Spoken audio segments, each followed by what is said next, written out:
9ನೇ ತರಗತಿ ಸಮಾಜ ವಿಜ್ಞಾನ ಅಧ್ಯಾಯ 6 ಕೇಂದ್ರ ಸರ್ಕಾರ ಪ್ರಶ್ನೋತ್ತರಗಳು. ಖಾಲಿ ಬಿದ್ದ ಸ್ಥಳಗಳನ್ನು ಸೂಕ್ತ ಪದಗಳಿಂದ ಭರ್ತಿ ಮಾಡಿ. 1. ಭಾರತವು ಡ್ಯಾಶ್ಗಳ ಒಕ್ಕೂಟವಾಗಿದೆ. ಉತ್ತರ ರಾಜ್ಯಗಳ. 2. ಕೇಂದ್ರ ಶಾಸಕಾಂಗವನ್ನು ಡ್ಯಾಶ್ ಎಂದು ಕರೆಯಲಾಗುತ್ತದೆ. ಉತ್ತರ ಸಂಸತ್. 3. ರಾಜ್ಯಸಭೆಯ ಸಭಾಪತಿಗಳು ಡ್ಯಾಶ್ ರವರು ಆಗಿರುತ್ತಾರೆ. ಉತ್ತರ ಉಪರಾಷ್ಟ್ರಪತಿ. 4.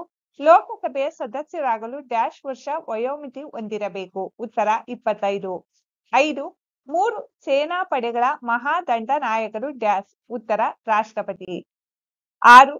ಸಂವಿಧಾನದ ಡ್ಯಾಶ್ ಮತ್ತು ಡ್ಯಾಶ್ನೇ ವಿಧಿಯಲ್ಲಿ ರಾಷ್ಟ್ರಪತಿಯವರನ್ನು ಚುನಾಯಿಸುವ ವಿಧಾನವನ್ನು ಅಳವಡಿಸಲಾಗಿದೆ.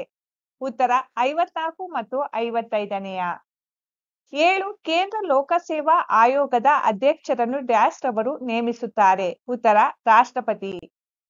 ಕೆಳಗಿನ ಪ್ರಶ್ನೆಗಳಿಗೆ ಸಹಪಾಠಿಗಳೊಂದಿಗೆ ಚರ್ಚಿಸಿ ಉತ್ತರಿಸಿ. ಪ್ರಶ್ನೆ 1. ಸಂಸತ್ತಿನ 2 ಸದನಗಳನ್ನು ತಿಳಿಸಿ. ಉತ್ತರ ಸಂಸತ್ತಿನ 2 ಸದನಗಳು ಮೇಲ್ಮನೆ ಅಥವಾ ರಾಜ್ಯಸಭೆ, ಕೆಳಮನೆ ಅಥವಾ ಲೋಕಸಭೆ. ಪ್ರಶ್ನೆ 2. ರಾಜ್ಯಸಭೆಯ ರಚನೆಯನ್ನು ವಿವರಿಸಿ. ಉತ್ತರ ರಾಜ್ಯಸಭೆಯು 250 ಸದಸ್ಯರನ್ನು ಒಳಗೊಂಡಿದೆ.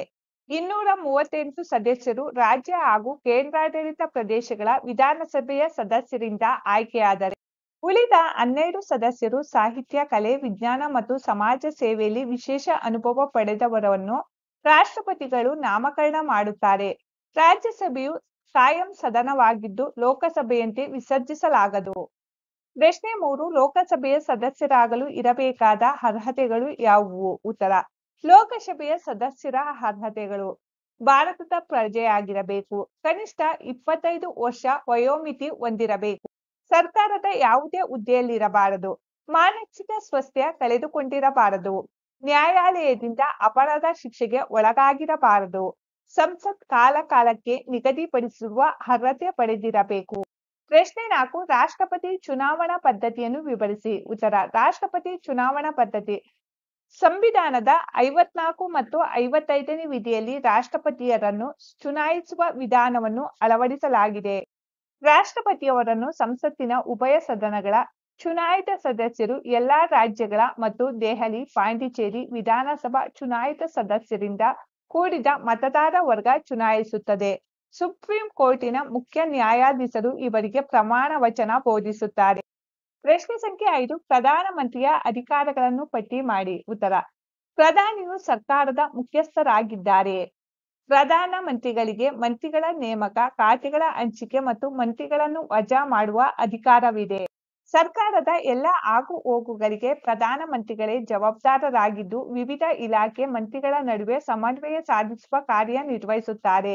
ಪ್ರಧಾನ ಮಂತ್ರಿಗಳೇ ಸಚಿವ ಸಂಪುಟದ ಅಧ್ಯಕ್ಷರು. ಸಚಿವ ಸಂಪುಟದ ಕಾರ್ಯಕಲಾಪಗಳು ರಾಷ್ಟ್ರೀಯ, ಅಂತಾರಾಷ್ಟ್ರೀಯ ವಿಷಯಗಳ ಚರ್ಚೆ ಮತ್ತು ನಿರ್ಧಾರ ಇವರ ಅಧ್ಯಕ್ಷತೆಯಲ್ಲಿ ನಡೆಯುತ್ತದೆ. ಪ್ರಶ್ನೆ ಸಂಖ್ಯೆ 6. ಕೇಂದ್ರ ಮಂತ್ರಿಮಂಡಲದ ರಚನೆ ಮತ್ತು ಅದರ ಹೊಣೆಗಾರಿಕೆಯನ್ನು ವಿವರಿಸಿ. ಉತ್ತರ ಮಂತ್ರಿಮಂಡಲವು ನೈಜ ಕಾರ್ಯಾಂಗವಾಗಿದ್ದು 2 ಬಗೆಯ ಸ್ಥಾನಮಾನಗಳನ್ನು ಹೊಂದಿದೆ. ಮೊದಲನೆಯದು ಸಂಪುಟ ದರ್ಜೆ, ಎರಡನೆಯದು ರಾಜ್ಯ ಸಚಿವರು. ಮಂತ್ರಿಮಂಡಲದ ಗರಿಷ್ಠ ಸಂಖ್ಯೆಯು ಸಂಸತ್ತಿನ ಒಟ್ಟು ಸದಸ್ಯರಲ್ಲಿ 15% ಮಂತ್ರಿಮಂಡಲವು 2 ಬಗೆಯ ಹೊಣೆಗಾರಿಕೆಯನ್ನು ಹೊಂದಿದೆ. 1. ಪ್ರತಿ ಇಲಾಖೆಯ ಮಂತ್ರಿಯು ತಮ್ಮ ಖಾತೆಯ ಆಗು ಹೋಗುಗಳು, ಸಫಲತೆಗೆ ವಿಫಲತೆಗೆ ವೈಯಕ್ತಿಕ ಹೊಣೆಗಾರಿಕೆಯನ್ನು ಹೊಂದಿರುತ್ತಾರೆ.